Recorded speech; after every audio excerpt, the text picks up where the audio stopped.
नमस्कार। कभी कभी एक कहानी में हीरो का अंत ही एक नई शुरुआत होता है, और वो भी एक बहुत ही खतरनाक शुरुआत। तो चलिए आज इसी कहानी में उतरते हैं और देखते हैं कि कैसे बालवीर का बलिदान सिर्फ एक अंत नहीं बल्कि एक भयानक महासमर की पहली घंटी थी। सब कुछ शुरू होता है यहाँ से। घड़ी की सुई तेजी से घूम रही है और दुनिया के खत्म होने में सिर्फ 55 सेकंड बचे हैं। अच्छाई की हर कोशिश फेल हो चुकी है। वक्त रेत की तरह हाथ से निकलता जा रहा है। माहौल में एक जबरदस्त तनाव है। तो इन आखिरी पलों में आमने सामने खड़ी हैं दो ताकतें। एक तरफ है बालवीर, अच्छाई का सबसे बड़ा रक्षक, और दूसरी तरफ है तिम्नासा, जो विनाश की देवी है। और इन्हीं की आखिरी लड़ाई पर पूरी सृष्टि का भविष्य टिका है। जरा इनके इरादे देखिए, कितने साफ हैं। बालवीर, जिसका प्रण है कि चाहे कुछ भी हो जाए अच्छाई नहीं हारेगी, और दूसरी तरफ है तिम्नासा, जिसका बस एक ही मकसद है, बालवीर को हराना। दो ऐसे अटूट इरादों का टकराव, यही तो सर्वनाश की वजह बन रहा है। तो सवाल ये है कि ये तबाही रुकी कैसे? इसका जवाब सिर्फ एक शब्द में है, बलिदान। एक ऐसे सुपर हीरो का बलिदान जिसने खुद को मिटाकर पूरी दुनिया को, पूरी कायनात को बचा लिया। तो हुआ क्या था, चलिए समझते हैं। जब वो दो हीरे मिले, श्वेत और लाल, तो एक जबरदस्त धमाका होना तय था, और उसे रोकने का बस एक ही रास्ता था, किसी महाशक्तिशाली का बलिदान। और ये जिम्मेदारी उठाई खुद बालवीर ने। और ये कोई आम मौत नहीं थी। जैसा कि कहा गया है, ये एक योद्धा की वीरगति थी। बालवीर के इस बलिदान को एक सम्मान की नज़र से देखा गया, एक ऐसे हीरो का अंत जिसने अपना सबसे बड़ा कर्तव्य निभाया।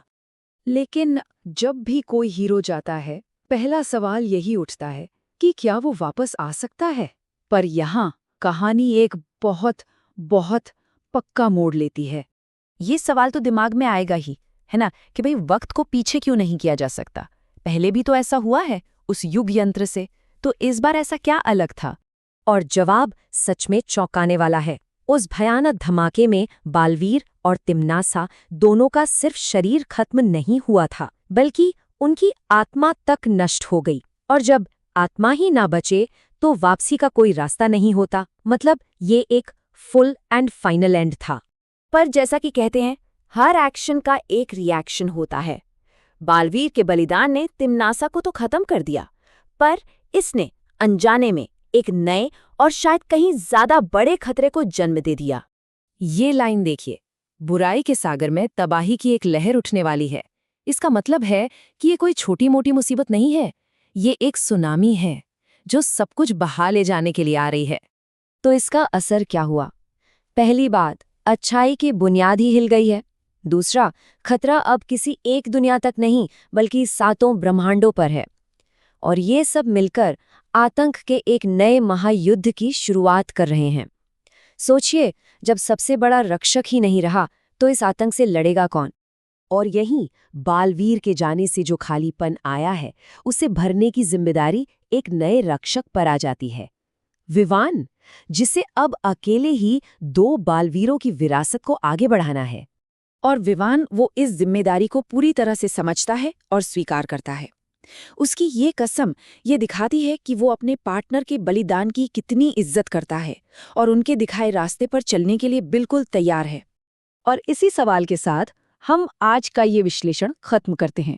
अच्छाई कमजोर पड़ चुकी है, बुराई का तूफान सिर पर है, और सारी उम्मीदें टिकी हैं सिर्फ एक नए हीरो पर। क्या वो अकेला 7 ब्रह्मांडों को बचा पाएगा? इसका जवाब तो अब वक्त ही देगा।